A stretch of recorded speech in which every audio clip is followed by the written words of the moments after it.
Thank you, Ben. And thank you, everybody, for listening into this panel. It will be an interesting one, I promise. I had very much enjoyed the prep sessions with the speakers, who are all brilliant people.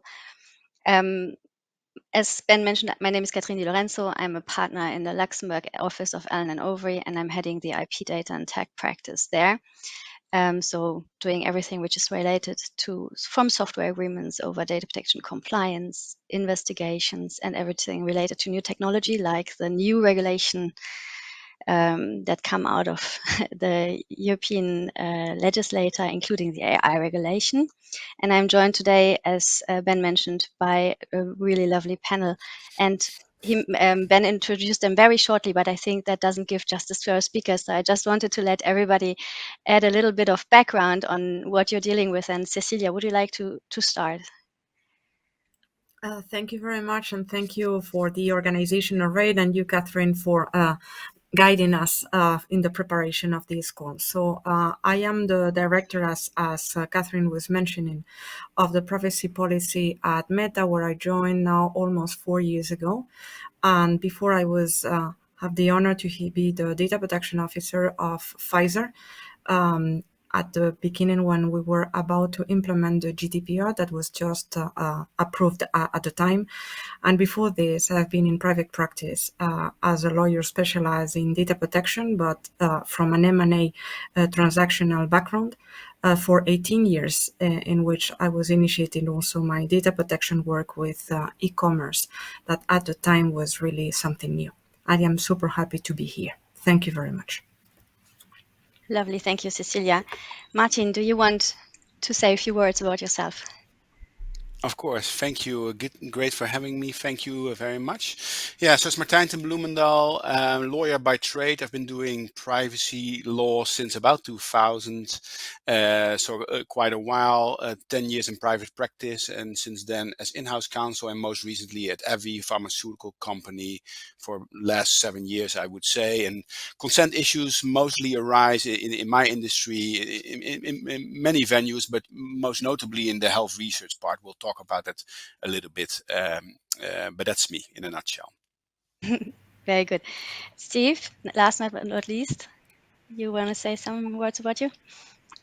Yeah, thanks so much, Catherine, and really pleased to be here today. So yeah, I'm Steve Wood. I'm a consultant at Allen & Overy. I used to be the Deputy Commissioner at the Information Commissioner's Office in the UK, the data protection regulator. I worked there for about 15 years, and I left that role in April of this year to take up this role as a consultant with Allen & Overy. I also am a policy fellow at the Oxford Internet Institute as well, in terms of the portfolio of my work, more focusing on the research side as well. So thank you very much. Impressive CVs, and as the audience will know by now, you will have a lot of interesting things to say about this topic. The topic we announced is consent as a legal basis. And as you will know, whenever you process personal data, be it through AI tools or otherwise, you need to have a legal basis under the EU General Data Protection Regulation, the GDPR. You have, for general processing activities, 6 options. Consent is one of them. And another one, which sometimes you want to maybe look towards instead of consent, could be contract performance. And I'll give you just a very high-level intro on the 2 concepts to set the scene for our discussion. As you will know, GDPR consent is requiring a few characteristics that you need to comply with in order to have valid consent. It has to be specific, so it has to be specific to a certain processing activity. Informed, you need to understand when you consent what exactly you are consenting to, what data will be processed, by whom, for how long, etc. Unambiguous, so it has to be clear that you agree. For instance, everything which is pre-checked boxes in an internet environment is not consent, it's not enough. And another thing that is required is if you base your legal processing on consent, well, it has to revoke it as to give it. And why do I give you all of these explanations? Because it sounds easy when you talk about the criteria, but in practice, it may be a little bit difficult. The other alternative that some companies want to look towards is a contract performance. So basically, that's another option under the GDPR, which basically says that you can base the processing of personal data on the performance of a contract, but the GDPR says the processing has to be necessary for the performance of the contract. And that excludes basically just to put in some processing activities in your terms and conditions because you feel it would be easier to make them part of the contract legal basis in order to avoid the revocation of consent issue and stuff like that. But guidance on the European level was very clear. It has to be necessary for the performance of an agreement. So if you have an agreement on a certain service provision and a company wants to do, in addition, analytics on how the service performs in order to improve the service, you may not be able to base that on contract performance. So basically, that's in a nutshell the scene in which we are navigating now. But enough from me. I have lovely speakers, so let's turn to them. Cecilia, I wanted to ask you, how do you think GDPR consent and contract law consent work together and impact each other? Thank you, Catherine. I think that as privacy practitioners, sometimes we forget that privacy laws do not govern all of our human being interactions, and we should not ignore the rules and the rationale behind legal institutions that the GDPR borrows or expects interaction. And these comments apply both to the legal basis of consent and contractual necessity. First, because consent is a very ancient institution of civil law that we cannot just modify or construe inconsistently. And the fact that we are addressing a fundamental right does not justify to ignore the reasons or to push for unreasonable and extremes when the validity of the consent can be challenged. Second, because whether a contract is validly formed is not decided by data protection laws, and we need to be cognizant of the rules that govern the formation of a valid contract. In particular, when general terms and conditions are included, since this is the way remote contracts can be implemented at scale. So let's address the contract first. According to applicable European member states' regulations, the validity of general terms, standard terms is subject to incorporation, transparency, and unfair terms controls, which are unrelated to the data protection legislation position of whether consent is valid or not. In particular, general terms and conditions can be incorporated to a contract, even though there is typically an imbalance of power between the services provider and the adherent, because this is about the general terms and conditions. So the whole point is that the general terms and conditions, the adherent has no room for negotiation, but has still to decide about entering into a contract that is governed by these general terms of use on a take it or leave it basis. And here, the element is not whether there is an imbalance of power. There is an imbalance of power by definition, but the elements that are taken into account in order to challenge or not the valid incorporation of these general terms and conditions, and therefore the validity of this contract, is actually based on two main things. One is the transparency as to whether we have been transparent enough with respect to the existence of these kind of rules and what are in particular the main elements of the subject matter of this agreement. And second, and only when the adherent is a consumer, we have the unfair assessment with respect to whether general terms of use could be unfair or not. And if it is unfair, it would not decide on the nullity of the whole contract. It will decide as a general rule with respect to the invalidity of these general terms of use that is considered unfair by the court. And this is not necessarily something that has been taken into account in this manner. And sometimes I understand that privacy professionals are just conflating the unbalance of power mentioning that we have in the GDPR to these general rules that apply in how a contract is formed validly or not. Let's move to consent. You rightly mentioned, Catherine, the elements that are part of the GDPR consent. Sometimes I struggle saying GDPR consent because consent is consent. To think that there is a GDPR consent different from what consent should be is something that is something that I think we need to assess. Let's think about the different nodes. Informed. So there is no explicit link between valid consent on the relevant articles of 6 and 7 and the information obligations of Article 13. And notably, there is a recital in the GDPR 42 that is stating that the data subject should be aware of the identity and the purposes of the processing, which seems to be the most important thing, in particular regarding the purposes and who is processing the data. However, there is no reference made to the catalog in Article 13, which is not necessarily what certain regulators are saying in the guidance that you mentioned, Catherine. Even they add things that are not even in Article 13 of the GDPR, such as the categories of data. And I've been myself the one drafting policies in my life for a very long time. And I don't think that users are particularly keen to the concept of legal basis or the concept of adequate safeguards. These are very legalistic terms that we use in the privacy arena. Probably they are super relevant for regulators, they are relevant for the services providers, but the thing that is relevant really that we cannot miss with respect to a user when a consent could be at stake is the purposes of use, which are not the same thing that processing activities. Second element, the freedom that you mentioned as well. It seems that I am quoting guidance from the EDPB that any element of inappropriate pressure or influence upon the data subject could prevent the data subject from exercising their free will. And again, I think we should be thinking that anything cannot be claimed as something that will invalidate a consent.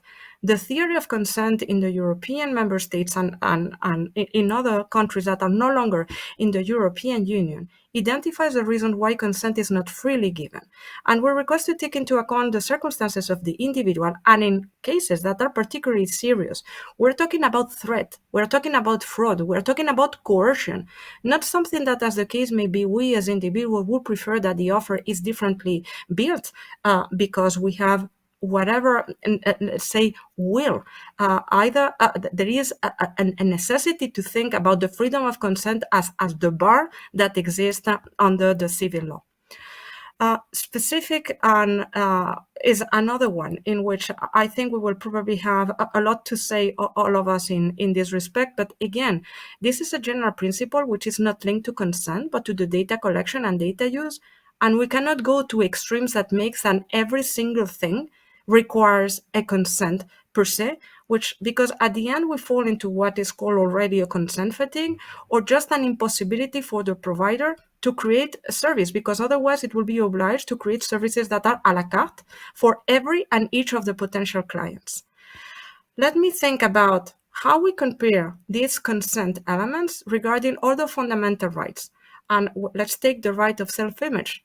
And this is something that, for example, in Germany, it is addressed in copyright law. In other countries, such as Spain, this is regulated in a specific law for this fundamental right jointly with intimacy and honor. And if you see the kind of requirements that are behind, and let me quote the one of the copyright law in Germany. It says, portraits may only be distributed or publicly displayed with the consent of the person portrayed.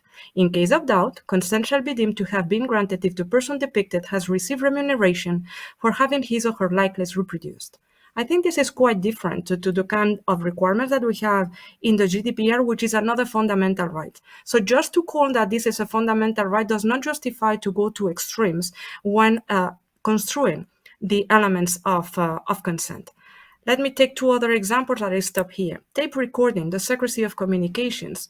Again, in certain jurisdictions, not to have either a court authorization of the consent of the person who is recorded is actually something that may receive monetary fines and sometimes imprisonment. But when you see the requirements, sometimes it is actually a consent that could be implied consent, such as when you receive this kind of recording that this conversation is going to be recorded for security purposes, that probably any of us has been listening in whatever, in a numerous kind of services. And the last one, but probably this one, I think there are persons who are better placed than myself thinking of medical treatment when we think about the kind of consent that we have compared to the kind of consent that we need for the processing of personal data. I think that we need to rethink about what the GDPR says and what has been the construction and how consistent we should be with respect to consent and contract that has been already been regulated since the Romans, and with things that are very clear, and also consistency with other situations in which consent is required and which it seems that the risk-based approach is not necessarily there when we go into the GDPR in isolation. I will stop here. Thank you. Thank you so much for sharing your thoughts. And I think that is also fruitful thought for certain regulators going forward and when they have to interpret the GDPR.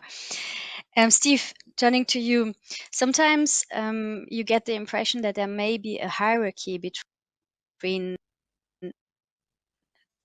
at least that's sometimes what certain parties in an investigation or in a proceeding in front of the authorities say that it's one legal basis is stronger than the other. What's your view on contract and contract performance and consent in terms of which one is preferable, which one should be stronger? Is there no hierarchy?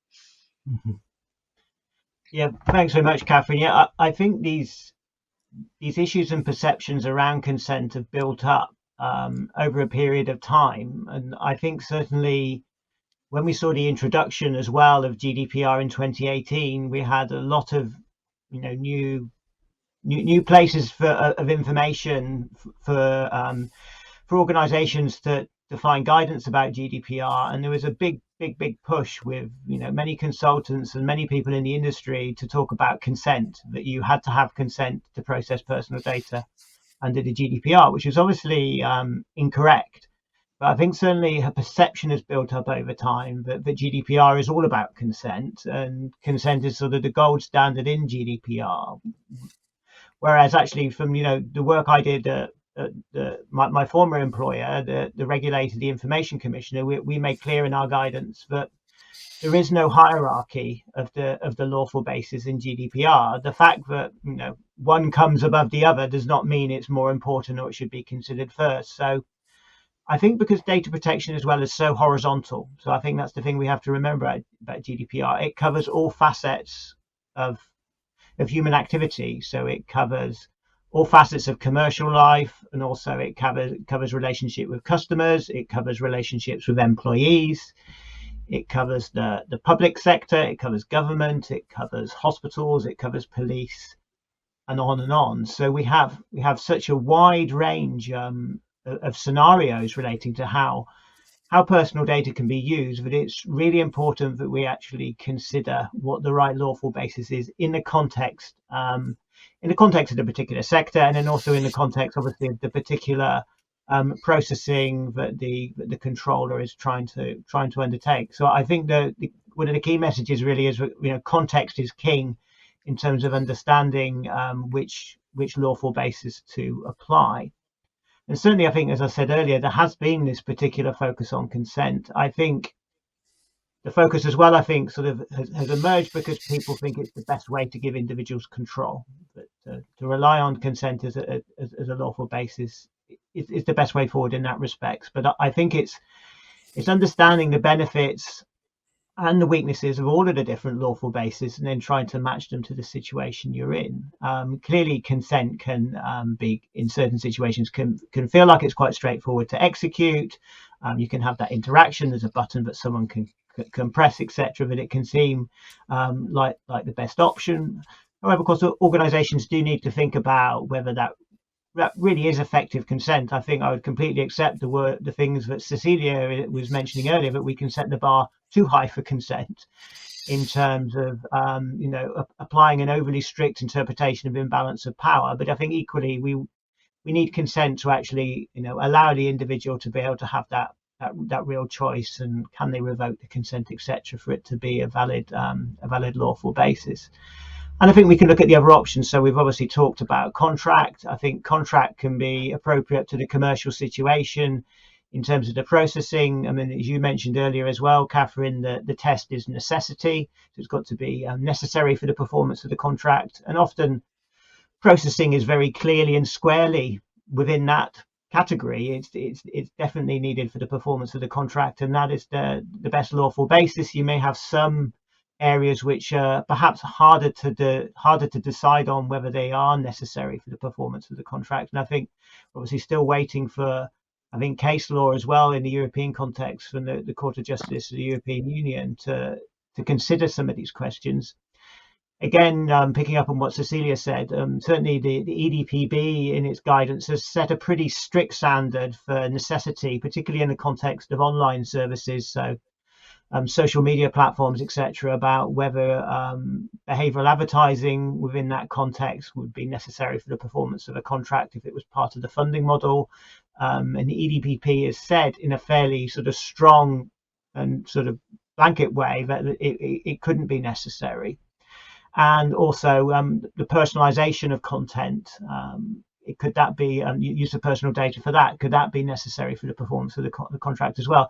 The EDPB has said on that second question, maybe it depends. But I think even on the first question on the behavioral advertising one, that's quite a strong statement to make, really, in terms of whether we should be leaving some more space to be able to analyze the circumstances of the particular company and the particular operation of those online services. So I think it is really important that there is that balance, and that each situation is considered in turn.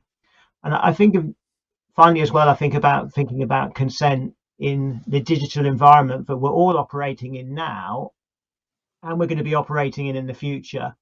We need to be thinking about how consent can work realistically with the number of digital interactions we have each day, in terms of how we can really actually exercise that control. And when we use consent, really it should be a meaningful interaction that we are actually taking notice of in terms of how that actually works for us. So I think also sort of bringing in the disciplines of computer science and sort of behavioral psychology, and how we can use UX, so user experience technologies, to really design consent in a way that works in the digital environment, I think is going to be really important to actually think ahead, for the next 5 years as well, because these challenges, I think, for consent could get even greater.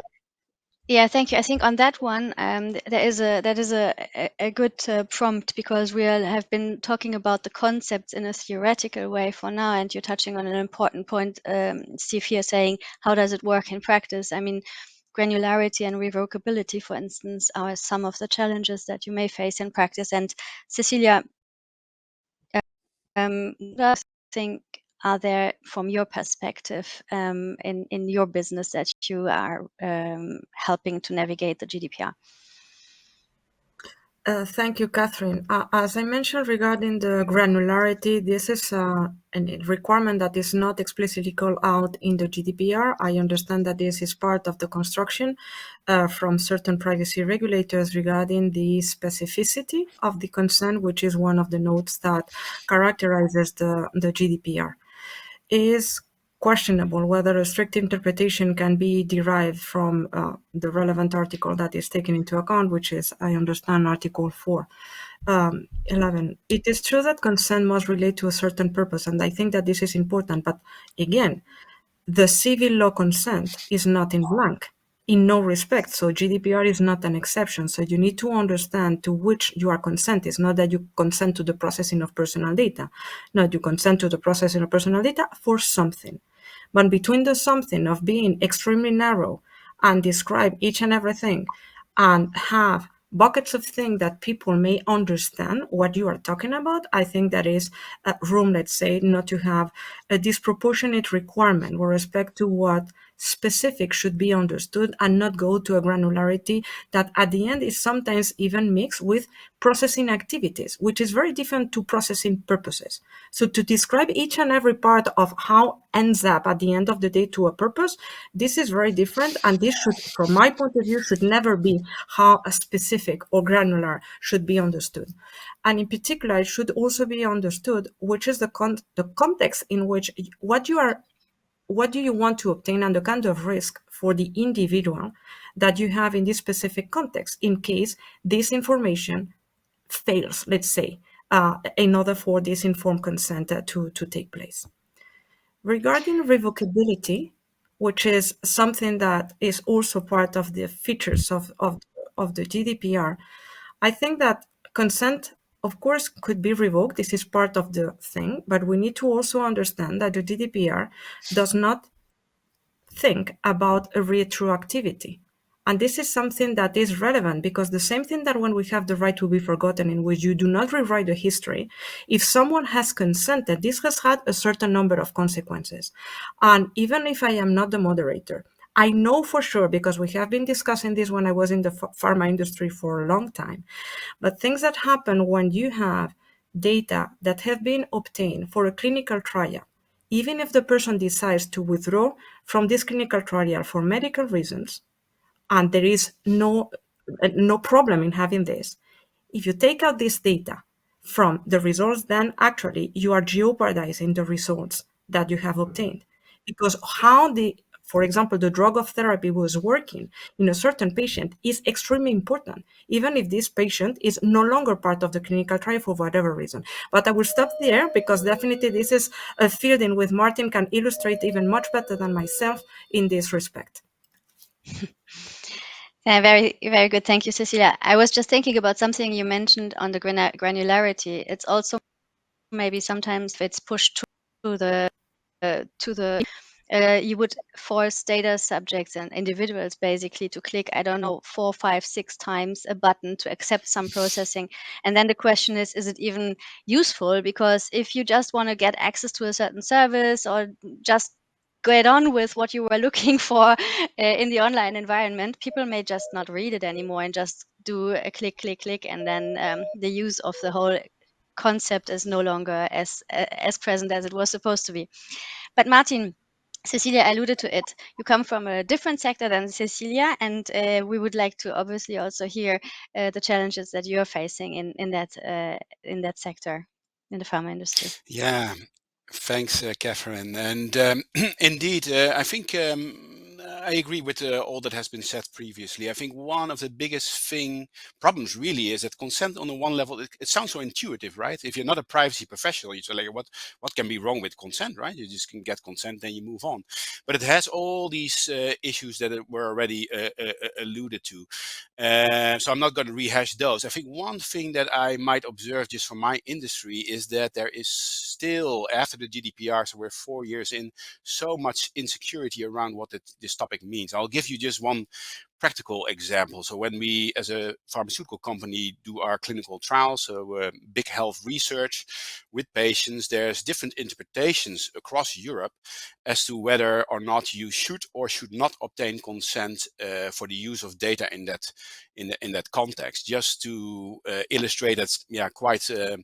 I would say on the nose is that, for example, in Germany, for primary use of personal data in the context of a clinical trial, you are expected, actually forced, to obtain consent from a privacy perspective, with all those issues that were already raised previously. How specific should it be? What do you do with revocations of consent, etc.? Also, the question of is it actually freely given? Is there a sense of pressure on the data subject to sign? So in Germany, it's actually a must to sign consent from a privacy perspective, whereas in other countries, notably in France and the UK, you are not allowed to obtain consent for these purposes. The reasoning being, really, if you're a patient and you might be in a vulnerable position, how freely can you really give consent, right? So, because if you don't give consent for privacy reasons, basically you cannot participate in the trial, meaning that you also won't get the treatment. So the reasoning behind that interpretation is what really consent is, because it's actually a forced consent. So you see in some of the major jurisdiction, on one of the most, I think, basic and essential requirements, like what is the legal basis for which you can process the data for a clinical trial, there's misalignment. And obviously you can imagine, if you run a multi-jurisdictional clinical trial, this creates a lot of fuss and uncertainty and different treatments of data subjects. So in Germany, it's consent. In other countries, it's not consent. How do you reconcile that? It's very, very difficult to do. Then the final point I'll mention on that one that's relevant in our industry, but also in Cecilia's industry and other industries, is the concept of future use of the data. So you might get a consent to use the data, but down the line, in our clinical trials, for example, let's say you do a trial, can run for 5 or 10 years. As you do your research and you wanted to apply new techniques, be it artificial intelligence or combination of data, whatever it might be, new analytics tools, you might want to use the data for those purposes as well. Question then arises, do you need to get consent for those purposes. Actually, under the GDPR, there are many kind of exceptions or derogations for scientific research that suggests that you should not get consent. Under the reasoning, basically, on day one when you collect the data and the consent, you don't know what you might want to do with the data 5 or 10 years down the line, especially given technological development. So really, you should not have to go back to those individuals to re-obtain consent down the line, whatever it might be. So that's a thorny issue, and also there you see that there is basically no consensus. So all across Europe, regulators, ethics committees, research sites, pharmaceutical companies interpret it different, and that presents, in my view, also some serious issues with regard to our ability to do scientific research. That applies in my industry, but certainly in other industries as well. So consent, not the gold standard at all per se, and at least I would say we have to be cautious when you look about advising it, and I would call for data protection authorities to try to align on it a little bit more than may have previously been the case. Thanks very much, Martin. It's also very useful insight from a completely different perspective and industry. Very good. We have a challenge now. We have 5 minutes and we wanted to discuss child consent. The question to each get a question and answer it within a minute and a half. Do we do that? Okay, and it's like speed dating kind of. Let's start with Steve. As an ex-regulator, what do you think how valid consent of children should be collected?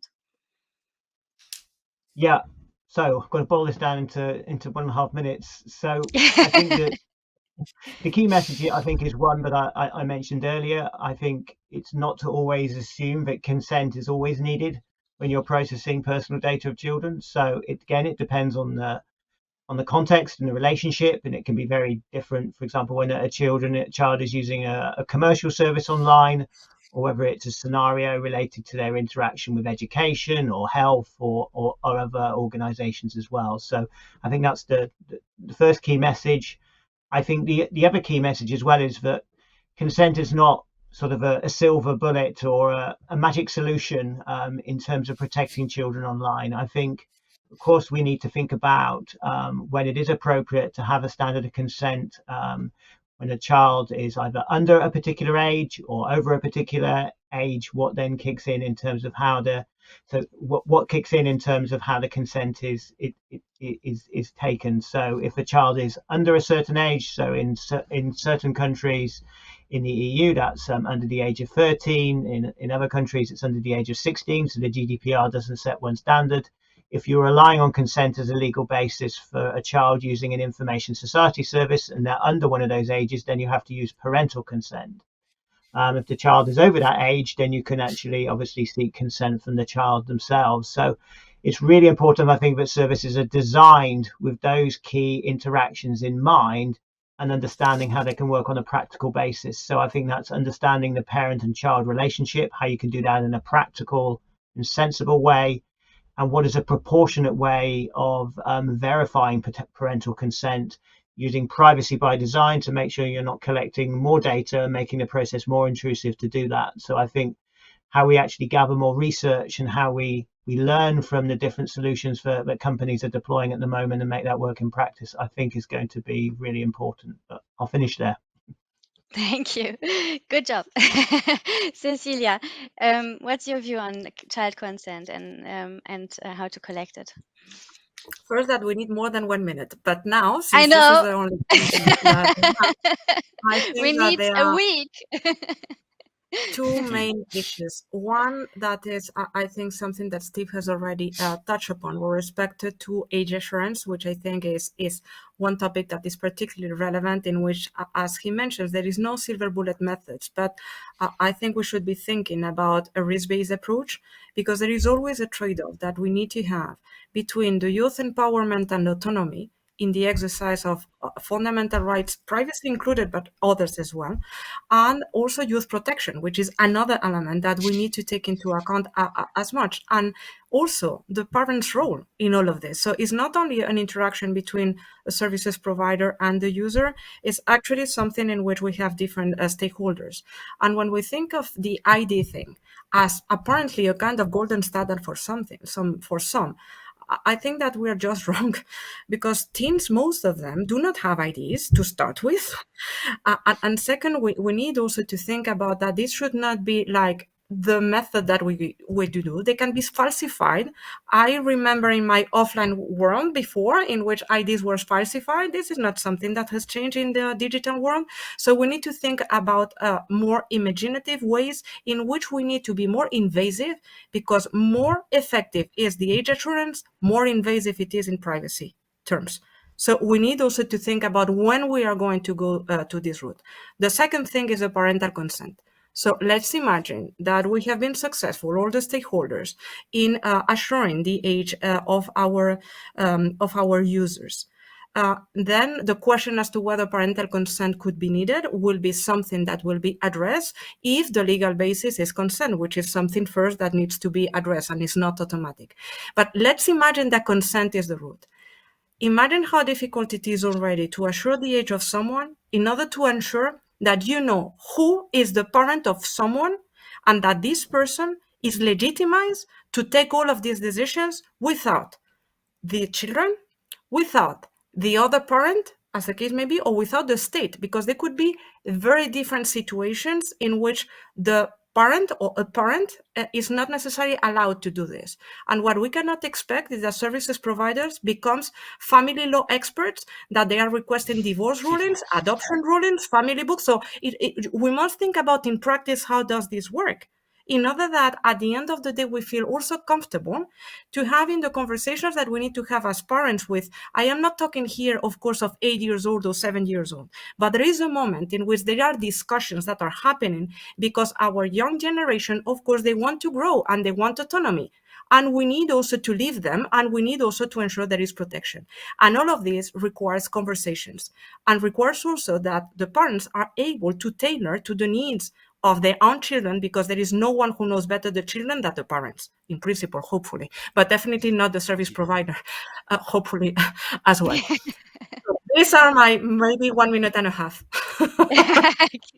Very good. No, very, very good points, and also very, very relevant for many people who are service providers, especially in the online environment.